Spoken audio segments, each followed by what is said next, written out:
Et donc, maintenant, on peut parler de Zelensky. Vous venez de voir tout à l'heure Zelensky quand il était en train de parler. C'était ça, quand il était en train de prévenir que la Russie pourrait leur attaquer et je sais pas quoi. Donc, hier, je vous ai montré comment, ou avant-hier, je vous ai montré comment la Russie surveillait l'Ukraine et tout ça. Et la Russie, pour le moment, n'a pas vraiment encore frappé l'Ukraine. Mais comme vous avez vu la dame dans la vidéo, voilà les futures températures de l'Ukraine. Comme vous pouvez voir, on annonce des temps très difficiles pour l'Ukraine pour les jours à venir. Le thermomètre va descendre jusqu'à -22. Le thermomètre va descendre jusqu'à -22. Donc les Ukrainiens sont en panique par rapport à la suite des événements parce que si jamais la situation énergétique devait s'empirer, les choses seraient ou deviendraient très très compliquées pour les Ukrainiens, pour Kiev. Et donc, il se murmure que la Russie n'aurait pas attaqué l'Ukraine comme vous pouvez le voir. Et c'est pour cela qu'on a mis en opposition les deux capitales dans cette... j'ai fait la capture de des capitales dans ce truc, dans cette capture d'écran. C'est parce qu'il se murmure qu'il y a un accord non officiel entre la Russie et l'Ukraine. Bien évidemment, cet accord est mis en avant du côté ukrainien, mais pour l'instant, nous avons eu, en tout cas quand j'ai fait la capture d'écran, il n'y avait aucune confirmation côté russe. Il se murmure que, sous certaines conditions, la Russie aurait accepté d'arrêter de s'attaquer aux infrastructures énergétiques ukrainiennes en échange de la même chose. Bon, on ne voit pas vraiment l'importance ou la pertinence pour laquelle la Russie aurait accepté la même chose, étant donné que le côté le plus affecté pour la Russie était du côté de Belgorod et non pas toute la Russie, et qu'on a vu que la Russie avait décidé d'être sans pitié puisqu'on s'attaquait à ses navires, on s'attaquait à ses pétroliers et qu'il n'y avait plus rien qui pouvait rentrer ou sortir d'Odessa. Et de l'autre côté, on a vu qu'ils ont méthodiquement saccagé l'infrastructure énergétique ukrainienne au point où on a vu ce que ça en est à Kiev.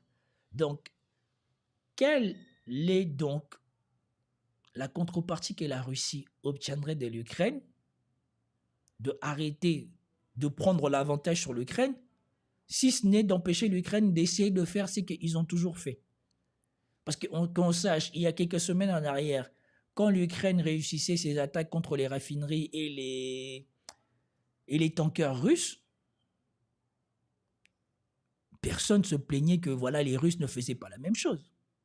Donc maintenant que les Russes ont pris l'avantage sur ça, pourquoi ils chercheraient à établir leur avantage sur ça et après pour dire que voilà, on s'arrête juste si vous vous arrêtez, c'est que vous n'arrivez plus à faire. Donc pour là, c'est quelque chose pour lequel je reste sceptique. Je ne suis pas sûr que ça soit ça, l'accord. Et même si je ne suis pas sûr que cet accord soit vraiment rentré en vigueur. C'est l'avenir qui nous dira, parce que étant donné que je vous ai dit que la météo s'annonce très défavorable pour les Ukrainiens pour les semaines à venir, c'est les faits qui nous diront. Si les Russes attaquent, c'est que c'est compliqué, c'est que c'est pas vrai. Si les Russes n'attaquent pas pendant toute cette période de grand froid qui s'annonce en Ukraine, c'est que c'est vrai. Et donc, derrière, ce qui me laisse sceptique, c'est qu'on a l'Ukraine qui se déclare favorable à aider la Moldavie à prendre le contrôle de la Transnistrie. Je dis, mais attends, l'Ukraine, ils vont trouver où cette armée pour attaquer la Transnistrie. Et surtout, la Moldavie, pourquoi elle va accepter d'aller rentrer en brouille avec la Russie en Transnistrie? Ça rentre en contradiction avec le fait qu'ils sont en train de pleurer. Ils sont même allés jusqu'aux négociations à Abu Dhabi pour essayer d'obtenir que la Russie les laisse respirer et que la population ukrainienne ne crève pas de froid pendant la période de grand froid qui va passer. Donc, mais en même temps, on nous annonce un accord et derrière, l'Ukraine dit qu'elle est prête à aller donner une main forte à la Moldavie pour prendre la Transnistrie. Je n'ai pas très bien compris. Donc, il y a des choses qui sont dites qui semblent très sceptiques et qui ne pourront se vérifier que par rapport à ce qui se fera dans l'avenir. Moi, je commente les faits. Donc, ici, les faits sont assez fous.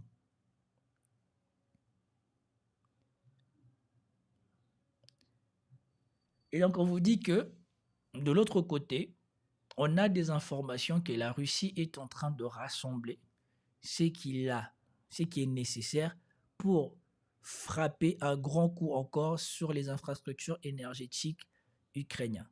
Donc là, on vous parle de Tupolev 95, de Tupolev 95M, de Tupolev 160, de Iskander M balistique, de Iskander K de croisière. Et donc, il y a l'accumulation de Géran, tout ça là au niveau de la frontière ici, derrière le Donbass. Et donc, on dit que la Russie est en train de préparer le prochain assaut. C'est pour cela que je vous dis, c'est très mitigé. La Russie, pour l'instant, n'attaque pas. Donc, peut-être que c'est vrai, ils ont trouvé un accord. Mais par contre, par rapport à ce que l'Ukraine déclare et ce que la Russie déclare, peut-être que la Russie, comme la dernière fois on l'a vu, est juste en train de préparer le fait de pouvoir frapper l'Ukraine. Ensuite, il y a quelque chose peut-être qui semble clarifier les choses. C'est le fait que, c'est pour cela aussi qu'il vaut mieux s'en tenir aux infos américaines plutôt qu'aux infos françaises. Comme on dit, les États-Unis auraient dit à l'Ukraine qu'elle ne lui garantira ou elle ne lui donnera des garanties de sécurité que après qu'elle ait signé un accord de paix avec la Russie. Pas un accord de cessez-le-feu, un accord de paix avec la Russie. Je vous rappelle que Emmanuel Macron et sa troupe de losers, là, le groupe des alliés, eux, continuaient encore à rêver que l'Ukraine obtiendrait d'abord un cessez-le-feu avant de parler d'accord de paix avec la Russie. Et eux-mêmes ne garantissent de amener leurs troupes en Ukraine que si il y a un cessez-le-feu et même après un accord de paix. Mais les conditions de la paix du côté de la Russie, pour que la paix soit verbalisée et signée, c'est pas d'OTAN, pas de troupes de l'OTAN en Ukraine, plus la démilitarisation ou l'affaiblissement de l'armée ukrainienne. On connaît les conditions russes. Et surtout, les Américains, ils précisent dans ce communiqué que eux, ils n'imposent rien à l'Ukraine. Parce que tout le temps, les Occidentaux viennent pleurer que les États-Unis veulent tordre le bras à l'Ukraine pour que l'Ukraine fasse une capitulation. Et c'est ce que je vous ai toujours dit. Au dernier moment, les Américains vont dire à l'Ukraine, tu te démerdes. Et c'est à peu près ce qu'on lui dit là. On lui dit, on ne va pas te forcer à accepter les termes russes, mais nous, on peut te garantir les garanties de sécurité que tu veux de nous, que si tu signes la paix avec les Russes. Et les garanties essentielles données par les Américains, c'est de soutenir l'Ukraine en cas de future attaque russe. Mais si l'Ukraine accepte les conditions de paix russes, la Russie n'a plus d'intérêt à attaquer l'Ukraine. Les garanties de sécurité des États-Unis ne sont plus nécessaires, puisque dans les accords pour soutenir avec les Russes, il faut que tu acceptes ta démilitarisation en grande partie, ta neutralité, et pas de troupes de l'OTAN, pas d'équipement de l'OTAN, donc pas les Américains. Et surtout les Américains eux-mêmes ont dit, peu importe les garanties de sécurité, ils ne seront pas sur le terrain.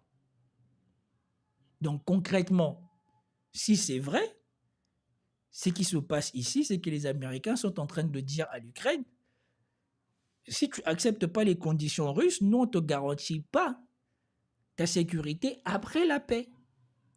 Donc tu signes d'abord la paix, donc ça veut dire que tu vas aller parler avec la Russie pour signer la paix, et une fois que tu as signé la paix avec la Russie, nous on a compris que tu as signé la paix, on vient te voir pour te dire que voilà, si jamais les Russes t'attaquent à nouveau, on sera avec toi. Ce qui revient quasiment à ce qui est déjà là. Parce que si l'Ukraine tient encore, c'est parce que l'Ukraine, concrètement, a le soutien des Américains.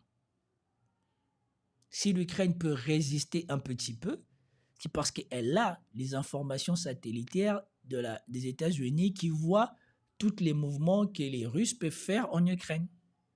Sans ça, ça serait compliqué. Même si la dernière fois, Macron a dit que l'information qui était transmise par les Américains est aujourd'hui en grande partie assurée par la France.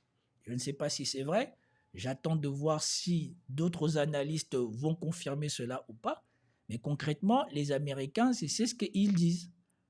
Maintenant, Zelensky, il est en train d'arriver presque, comme je dirais, au bout du chemin. Parce que là, clairement, les Américains ne mettent plus d'argent, ne mettent plus des armes. Donc, si tu ne payes pas les armes avant, ils ne donneront rien. Si tu ne donnes pas d'argent avant, ils ne donneront rien. Et maintenant, ils lui disent, si tu ne signes pas la paix avant, on ne te garantit rien non plus. Donc, en quelque sorte, ils sont en train d'avancer Zelensky vers l'inéluctable. Après, maintenant, les gens ils disent que peut-être que l'Ukraine, ou en tout cas, Military Summary a analysé ça comme ça en disant que peut-être que le fait que l'Ukraine est menacée de s'attaquer à la Transnistrie, peut-être que c'est à cause de ça que la Russie va lui accorder un répit pour pouvoir traverser le grand froid. Seuls les événements futurs vont nous dire si c'est vrai ou pas. Parce qu'on n'a pas de confirmation côté russe. Et donc, c'était ça, essentiellement, le résumé de la situation de l'Ukraine. Comme vous avez vu, c'est très problématique, c'est très difficile pour eux. Les Occidentaux ne peuvent plus rien. Concrètement, je pense qu'avec tous les engagements que l'Union européenne prend tous les jours, financièrement, je ne sais même pas comment sera le futur pour l'Union européenne. Entre dépenser de l'argent pour le Groenland, se réarmer, dépenser de l'argent pour l'Ukraine. Parce qu'on rappelle que l'Ukraine, les 90 milliards, ça ne sera pas suffisant. Parce que là, ils sont déjà en train de réclamer des patriotes encore.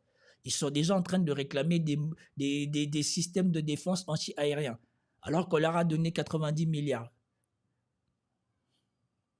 Et surtout, je vous ai montré la dernière fois que malgré cette situation, les Russes ont réussi maintenant à les attaquer en étant à l'intérieur de leur champ de sécurité anti-aérien qu'ils avaient établi avant. Et que même Military Summary avait peur pour eux parce qu'il disait si ça se confirme, ça veut dire que les Russes vont attaquer encore beaucoup plus vite et les Ukrainiens auront encore beaucoup moins de temps pour se préparer à se défendre.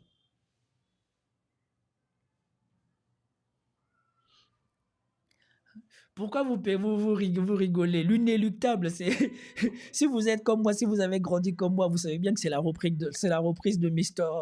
Comment il s'appelle déjà? Comment il s'appelle? Mr. Smith dans Matrix. C'est lui qui dit ça. C'est le train de l'inéluctable, monsieur Anderson. Et donc, je vous remercie à tous de m'avoir accompagné pour ce live. Malgré les petits problèmes de connexion et tout ce que nous avons connu, j'espère que vous avez passé un bon moment et que vous avez apprécié le décryptage.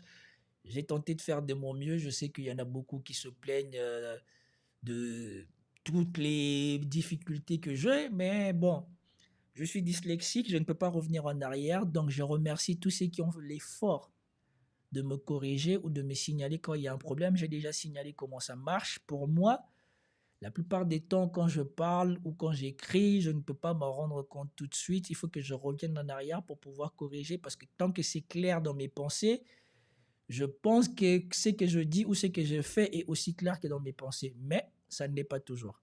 Donc, je sais que ce n'est pas agréable pour vous parce que l'une des défauts d'être français ou de la formation à la française, c'est qu'on ne supporte pas que quelqu'un écrive mal ou parle mal le français. ou écrivent mal ou avec des défauts. Mais bon, après. J'ai peut-être le défaut des génies aussi, comme on dit, parce que beaucoup de génies étaient dyslexiques et avaient les mêmes problèmes que moi. Mais bon, je ne veux pas me déclarer un génie, mais je signale juste. En tout cas, merci à tous. Peace out.